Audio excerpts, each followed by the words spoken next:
Should we go around and, in case we haven't already heard where you're from, hear where you're from, but I'm also curious as to when you go around, what's the, what is your interest in accessibility and what questions do you have? So, and by interest could be what you're already doing, if anything. Rob Simpson from Stanford. So my interest is actually rather theoretical rather than practical. So as prospective co-chair of the annotation working group, we need to think about accessibility of annotations. It has to be baked in from the beginning, not tried to be layered on over top, because that will inevitably fail. So I'm here to learn and hopefully contribute a little bit, rather than to say, hey, this is how it works in open annotation, because it doesn't, and it should. I'm Richard Brody. I'm also from Stanford. I work with Rob half the time, and I'm a digital medieval manuscripts fellow. And I talk a lot about accessibility generally from a socioeconomic standpoint, who can afford to see these manuscripts, either in digital form or in physical form. But I am involved in building a very large index of medieval manuscripts, and I would like it to be as accessible as possible. So I'm here to look into how to make digitized medieval manuscripts accessible to all populations. Great. So we're just going around saying who you're with and, what your interest in accessibility is and what questions you might have about accessibility. So, are we able to touch that? I think so. So I'm Chris Burke with the Open Gov Foundation, working on a project to crowdsource legislation and policy documents. That's obviously very important to a lot of people, so the accessibility is a major concern. Bill Hunt, also with the Open Gov Foundation, been a web developer pretty much the entire time there's been a web, so usability's always been kind of critical of concern to me. It's one of my big passions, from both a usability side and an actual user interface side and all the pieces that go along with that. And so yeah, we do a lot of legal tech stuff. I'm really into the concept of usability as a form of social justice, which is kind of a different way of looking at it, so that's my passion. That's a great way to look at it. I'm Paul Leonoff. I work at UC Berkeley on IPython, which is an interactive Python show. And recently we've been, about 2 years ago, released IPython Notebook, which is a web-based front end for it. And my background's in vision research, so I've always been interested in, or fascinated by the fact that I could lose my vision, and so and what that would mean. And so I've always been sort of keen on that. But it's sort of, a lot of us are Python developers doing front-end web development nowadays, so we just have no idea what we're doing in terms of accessibility and what that means on the web. Arash Bissell from the NROC project. We build multimedia textbook replacements, as well as platforms for personalized learning and that sort of thing. So I've got like a whole slew of things that are related. So one, there are legal obligations. If we're actually going to get these things adopted as the core educational texts in classrooms, that actually can't happen unless we meet certain minimum accessibility guidelines according to the ADA. And so there's a lot of challenges. There still is no accepted set of standards for what it even means to make multimedia interactive applications accessible, let alone the video and everything else. You already saw some of the challenges when Gerard presented earlier. Another piece is that we have a lot of different components and managing all of them, right? Staying on top of all of them, thinking about them not just from a kind of a disability accessibility framework, but also linguistically and so on. It's really complicated, and sort of imagining how do we push that out to more people, get more people involved, right? We'd love to have everything in Spanish. Right now the way we do that is through kind of a centralized controlled pathway. I would love to just push that out, utilize some of these great tools, think of it as basically kind of an annotation framework. And then, speaking back to Rob's point, that to the extent much of our stuff lends itself to engagement, people commenting on each other's work, commenting on the media, building kind of a community around that. obviously we would love that for it to be accessible, but then the objects themselves, right, have this whole other accessibility dynamic, and our complication is always like, you know, the legal obligations often conflict with the financial and technical realities. And so a lot of what we do is actually hampered by our need to not produce more things that are just going to give us more problems. Yeah.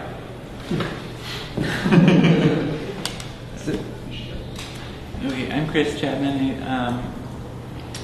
I guess my interest in accessibility is I took a little bit of sign language in school, and I tried learning Braille unsuccessfully.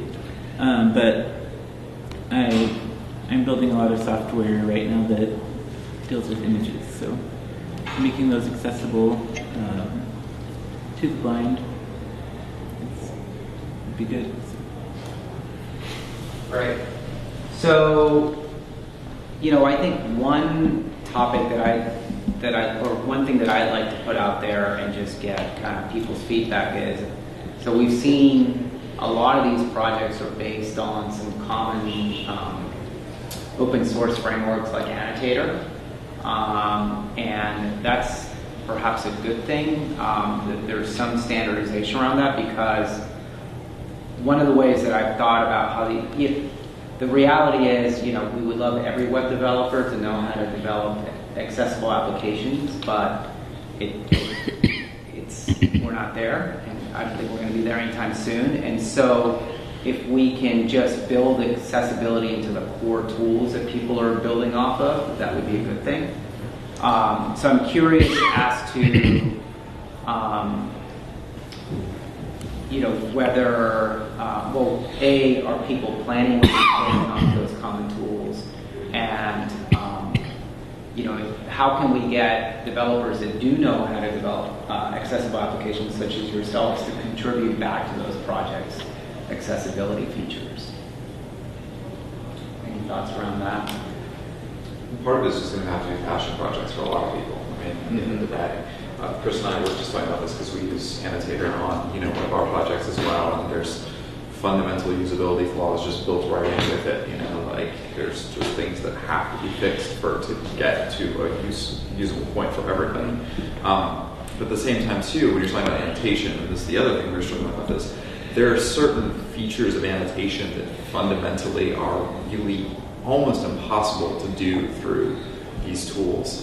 You know, things, if you have problems with fine motor control, highlighting text and then adding comments to it is nigh on impossible for the average person. Yeah. So then you get into these concepts of how you do large click areas with big fuzzy matching for a general block of text, or how do you deal with that sort of a thing? How do you deal with annotation when you're dealing with people who don't have a very high reading level? I mean, the majority of Americans have a below 9th grade reading level, and when you're dealing with, you were saying, legal texts like we are, you know, that's really, really hard. You have to build a whole other layer of annotation on top of everything just to get it down to a point where people can read it. I'm starting to rant, somebody should cut me off.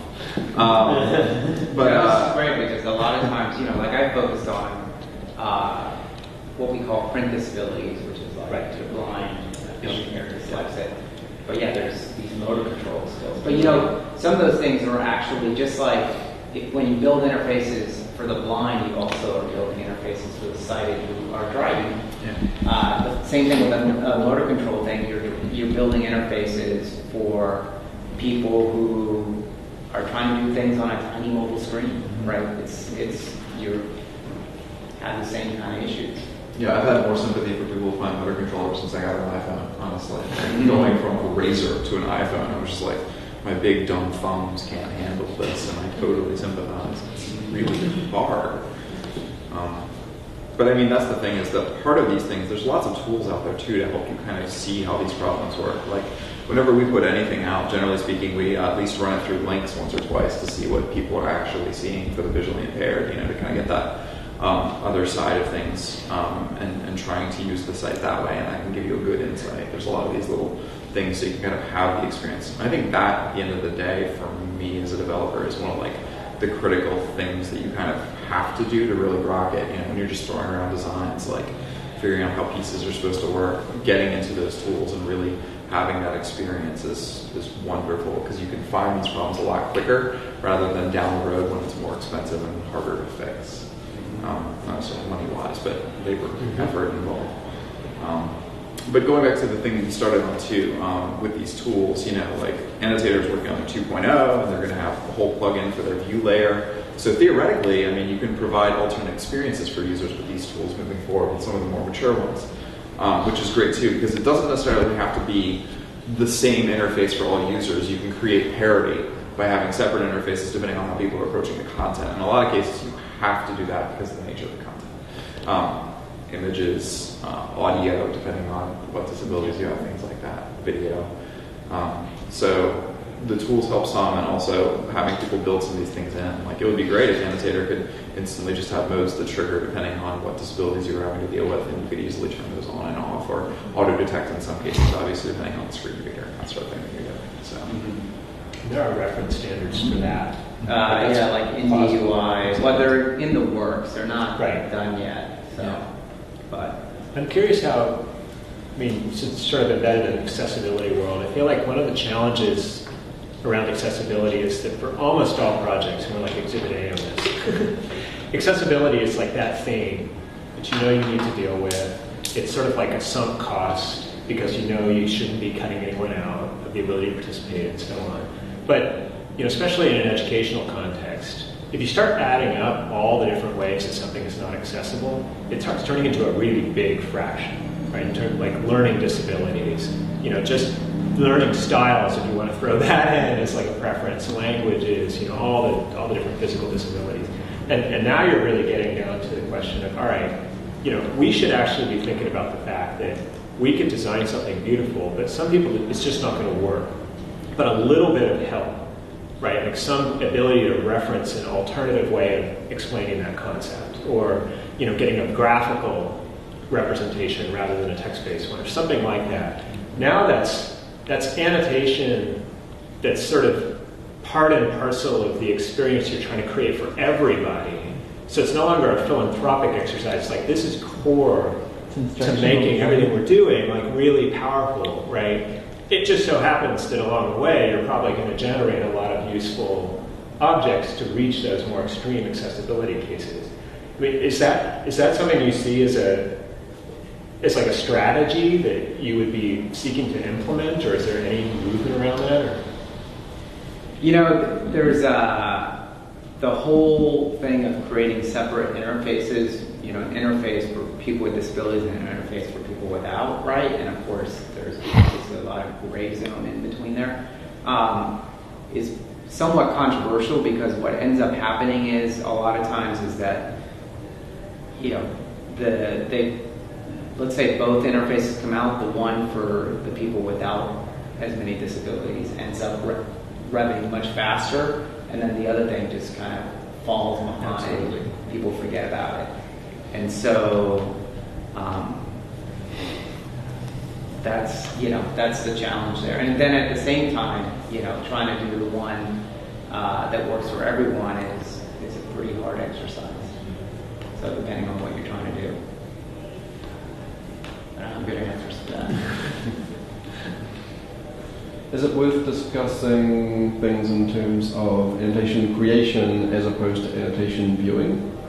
So, for example, if you've putting aside the ways that the annotation is created, once it has been created, how do you then display it to someone with a particular disability, versus how do you facilitate the creation of an annotation for someone with a... Right. Yeah, and see, even there I'd be careful because I can see the case where someone with a and I'm just going to focus on vision impairments.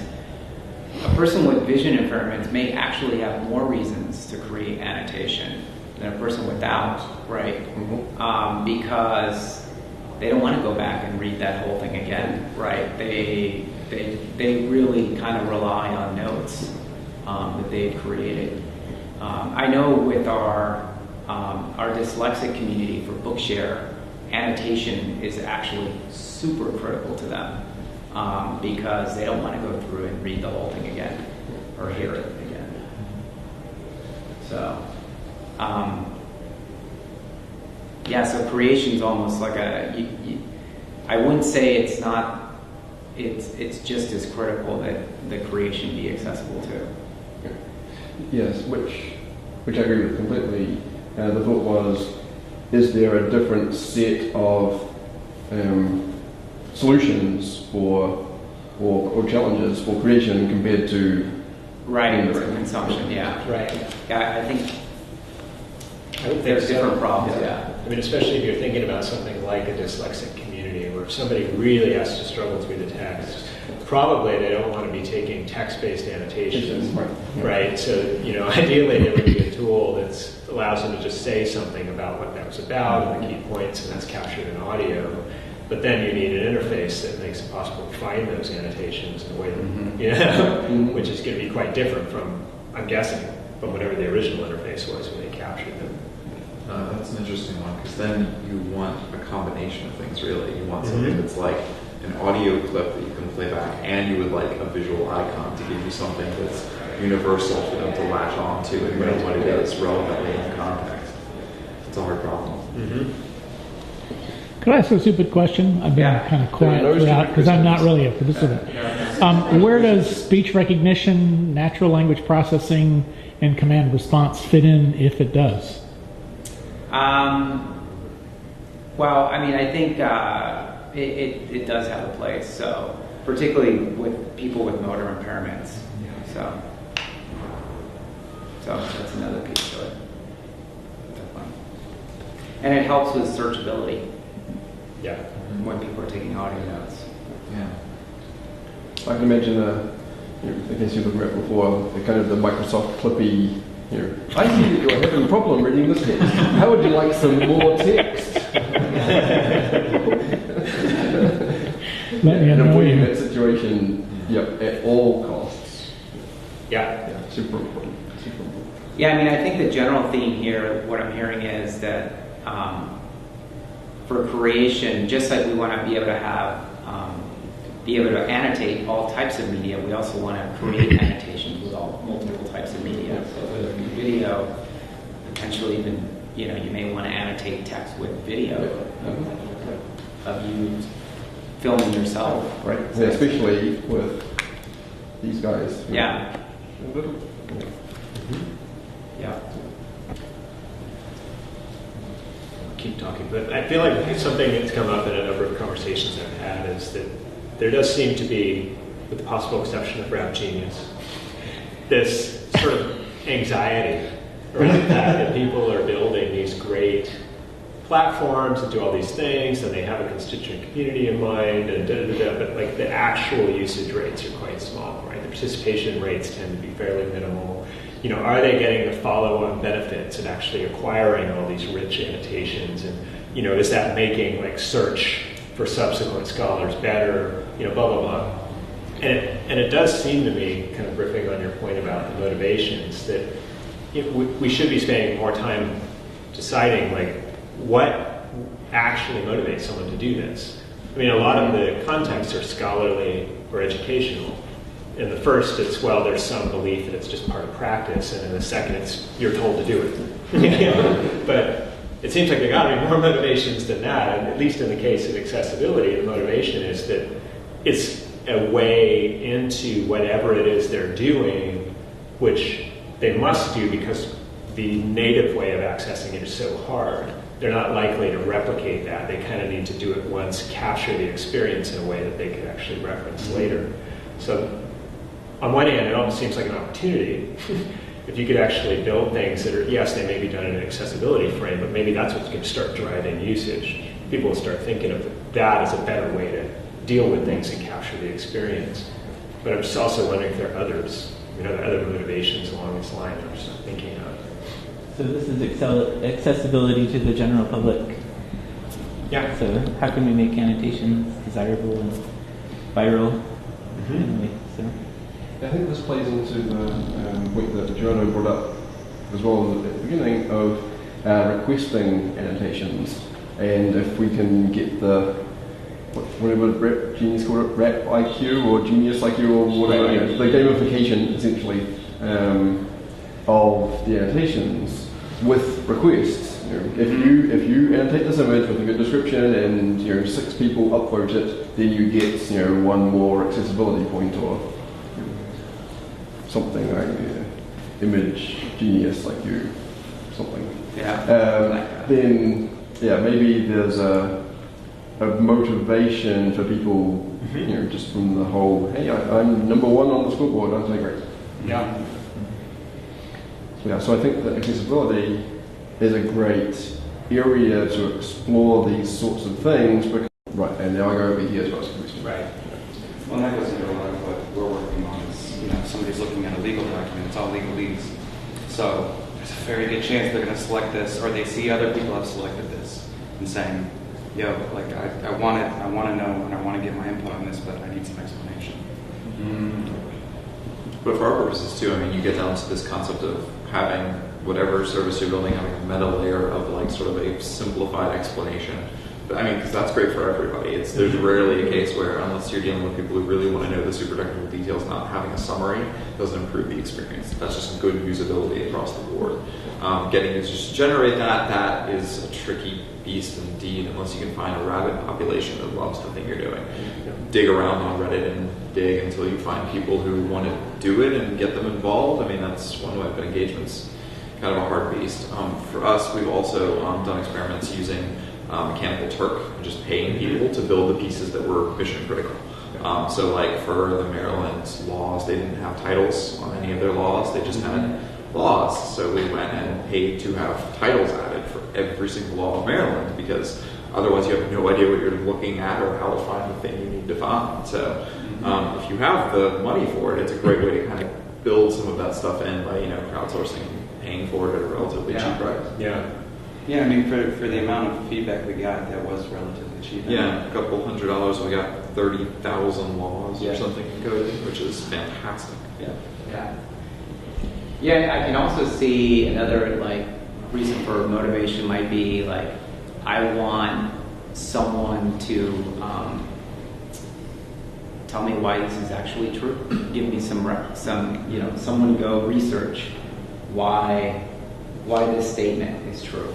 And people love to debate. So. Yeah, and there's plenty of people who love to do that kind of work. And so if there was a way to, what's nice about Stack Overflow is I've actually never used it much, but I'm guessing you can subscribe to certain topics so you can see when questions in your area of expertise are being asked, right? Is that the case? So could we build that layer into the open web for annotation, where you can choose to follow certain types of requests for annotation, and you're ready to respond. It wouldn't be hard for someone either to set up sort of a meta site for exactly this, like a meta layer of things that need annotating. Yeah. And a lot of people participate in sites that do things like that already. If you just have one clearinghouse of, we need help with these things, it's somewhere in between, what's the nonprofit site where you can go and find all of the jobs that are available? Anyways, there's sites like that you can go, and there's just dozens of things that need doing and they need people to help out with. And somebody could build one of these pretty easily. Yeah, I love that. I think thinking of these as campaigns really changes the dynamic. I mean, that's what, I think of the crowdsourcing in science, like Foldit, the Foldit. It's basically they turned, how proteins fold is a significant problem in biochemistry, and they have all these protein sequences, but it takes forever for scientists to go in and figure out how they might actually fold in 3 dimensions. And somebody came up with the idea, why don't we just throw these problems out to the world, and then it's puzzles for people. And they have these power users. It's a big game that will literally devote hours and hours to all possible permutations until they nail it. And and actually, in your case, I could see a regular motivation factor for people to just really dig into something around the election cycles. I mean, at least I know, you get that pamphlet that tells me about all the darn initiatives, and they're all this person's opinion, that person's opinion, and some legislative analysts, and you're sitting there trying to figure out what's important about this. Yeah. I would love to have that just get blown out to some space where everybody gets to kind of figure that out, and some sort of digest is produced. Here's what you need to know. Yeah. And we're not. Yeah. Well, that next part that you just mentioned too is one of the hardest parts I find is how do you take from this huge pile of annotations and conversation that surrounds it and turn that into a distilled, these are the top most important pieces. You almost need an annotation on the annotation. Well, that's what Stack Overflow is so great. And actually, I like the idea of like, if annotation had an API, so you could basically pull all the requests and aggregate them and let people compete on who can build the best site to aggregate all this stuff and rank it. Yeah. Right. Yeah. But just provide that basic layer to get to those requests.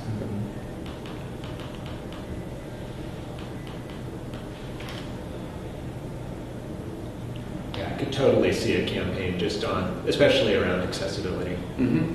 I mean, if you had some body of work that you really believed, and I guess so. I work in the world of open educational resources, right? So they're free and can be distributed everywhere, unchanged, and so on. And one of the supposed premises of this is that because there are no restrictions on how you would build on and adapt it, it should sort of be the golden world of accessibility, right? Now you're no longer much, the accessibility world, but for example, universities have disability offices that, if a student is documented as being disabled, they can petition to be given access to an accessible version of the required textbook.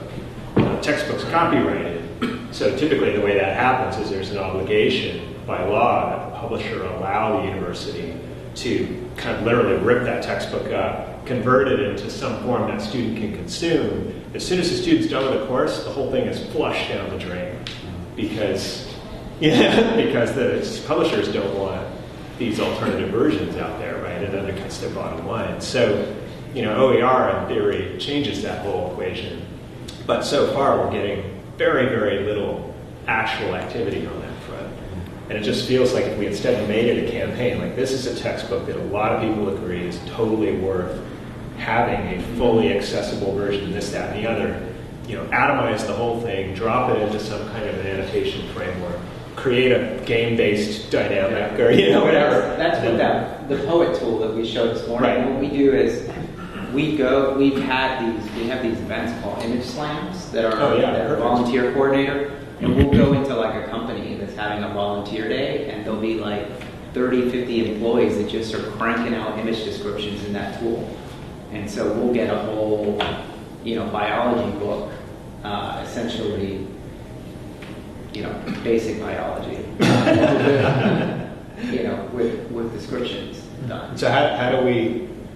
So then the question is, how do you scale that? Yeah, exactly. Yeah. Well, and this can be one way of scaling that. Mm-hmm. So, because the poet tool is a little too hard right now. But it'll be part of the reason that we have trouble scaling it too is that those books are copyrighted, so we can't just give everyone access. Like I think in an image slam, everyone has to sign like a volunteer agreement. Because the publishers are afraid that a volunteer is going to steal one of those books.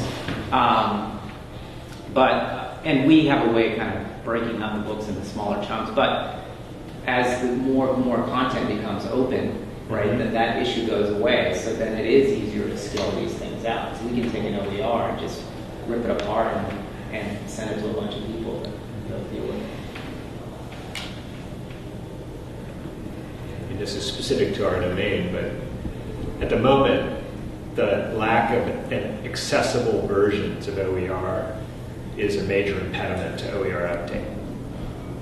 The publishers are still the only ones that can devote the dollars to creating the accessible versions. And so, the law says it can't be a required piece of material unless you actually have it. I didn't know that was that much of a sticking point right It's now. a huge sticking point.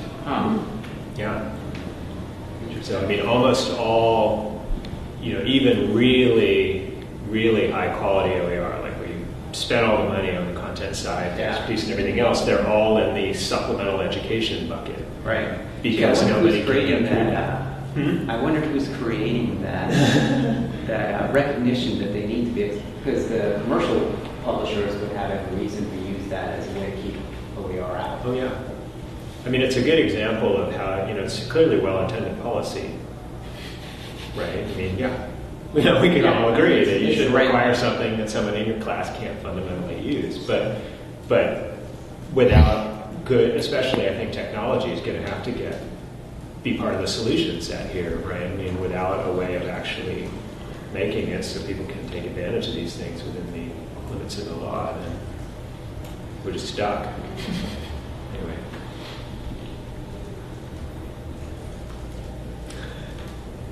So from an annotation perspective, to go to the rendering of annotations, of regular annotations rather than creation of accessibility via annotations, is it important to have different versions of the same comment be distinguished as different versions of the same comment rather than just different comments? So, for example, here is the text version, and here is the audio, and here is the however you encode Braille for a Braille reader, or etc. So we talked a little bit, or the questions have come up about how do you annotate a book and know that it's this and it's this and it's this and it's this, but the same applies on the other side as well, I think. How do you know that this audio file is the audio transcription of this text file that someone typed in? And is there anything that we can do at the modeling level to make that easier, or should it just go into the HTML and allow the existing accessibility mechanisms to take that into account and do whatever they can? Do we rely on screen readers for text, or do we have two resources for the comment? One is the audio and one is the text.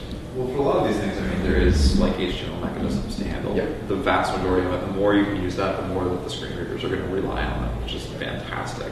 But I mean, a little tagging goes a long way, at least in my world. Like, it's really easy to use micro formats to easily tell people if they're using a screen reader, hey, you can just listen to this, like through the actual recorded audio by the person who made the comment. You don't have to listen to the interpretation and then back through your reading.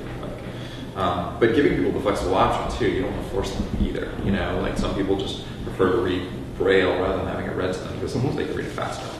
So, giving the option and not forcing them down one path or the other, I think is really valuable.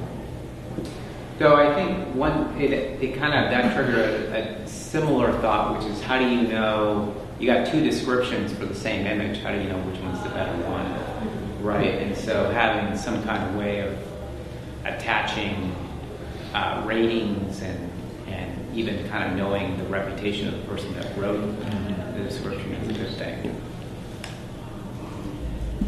I think reputation factors in very highly in all of this stuff, though. Whenever you're talking about, we talked about that briefly yesterday, but whenever you're talking about annotation or conversations, you always want to know who is an expert in the domain that you're dealing with and who is a layperson in that domain. And it's sad, but generally speaking, that's always a valuable thing in any sort of conversation. Because lots of people have opinions, but only certain ones actually have any idea what they're talking about. That's why I said time issue. Biology books.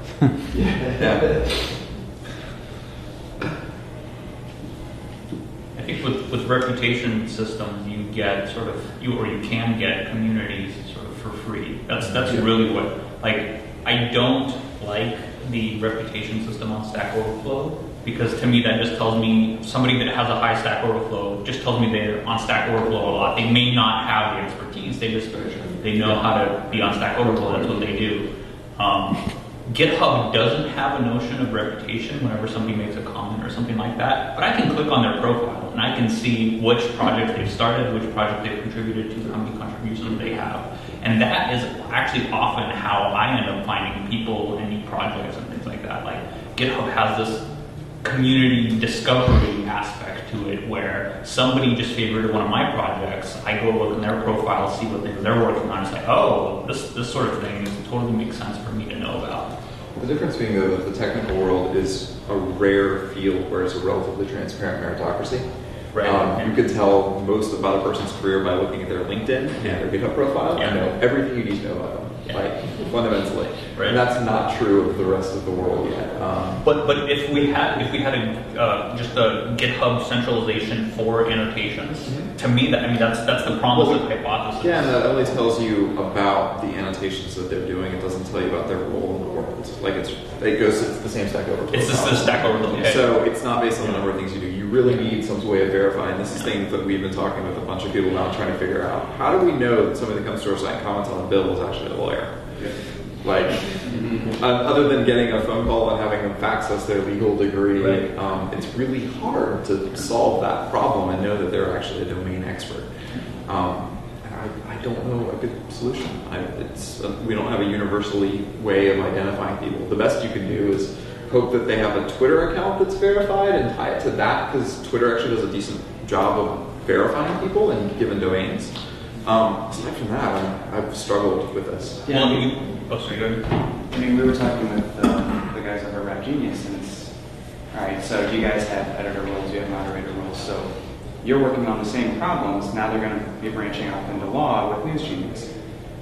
There should be a way, they're a reputable site. If you're an editor or moderator on Rap Genius, or News Genius, I guess, you come and you sign up for Madison, I should take that into account. I should know that, all right, you've kind of already proved yourself. Now, obviously that's not going to work across the board, but certain ways, people who are working in the same space should be able to talk to each other. Yeah. Universal identity across the platform of annotation and communication. It's a lofty idea. Have you tried? Have you thought about, for example, professional societies or guilds come to mind? Yeah, Guilds. because I just feel like you can obviously be an expert in one domain and really ought to have all the kind of credibility that accrues to that. But as soon as you step into a new domain, then you're really no expert. In fact, If that's the other thing I'm talking about too, is if just because you're an expert on Rap Genius doesn't make you an expert on Law Genius or Right, exactly. These are whole separate domains. So you have to both categorize the nature of the thing that you're doing and categorize the person and be able to make that match in a way that's reasonable and has an ontology surrounding it that is sane. Another part. Yeah. I know we've toyed forever with the idea that there ought to be some motivation for professional societies to get involved in kind of the modern discourse, right, through the web. And one of the more obvious things is they are kind of the keepers of the community, right, the professional community. And so you can imagine a card-carrying member of, I don't know, the American Cancer Society, just might know more than the average person about cancer. And so if there was some way to just kind of take that identity, that kind of reputation score. Yeah. It's actually an American Cancer Society problem to figure that out. You just implicitly accept it. It becomes even more important for ACS to then make sure they actually have a good process, because now they're being represented by default in these fora. Right. Well, that is one area where you can kind of nail it pretty easily. Email address. Right. It's the simplest way to verify that sort of a thing. Like if they're a specific domain expert from a specific place, like a lot of sites use, to make sure that you're a government agent, you have to have a .gov email address. To make sure you're actually involved with the university, you have to have an .edu. And you could target particular areas like that. And I guess you could even take it to the next step and try and validate within a certain box of things that way, for the other professions. But it only works in certain areas. It's kind of niche. Yeah, for legal, I'm guessing, let's say the American Bar Association had, supported something like OAuth, right? Then you could go, essentially when you went to that site, you went and authenticated yourself with American Bar Society, and then you could check, they are, Well, there's always right now. Yeah. There's the meat-based way to do it too, which is if you want to verify a person and you're willing to go through the manual process, you can use something like the Twilio API to do robocalling, to be like, they said they were with this law firm. Let me go find that law firm in an actual physical phone book somewhere. Get that phone number, have it call them, and if they respond with the right thing, then you know that they're really the person that says they're the person that at that place. I'm not saying that anybody can't just put up a fake website for a law firm, but if it's somebody that's reputable, there are ways that you can automate some of those pieces as well. They have a Twilio plan on their end. And eventually it's just a whole bunch of robots calling each other. It's the future.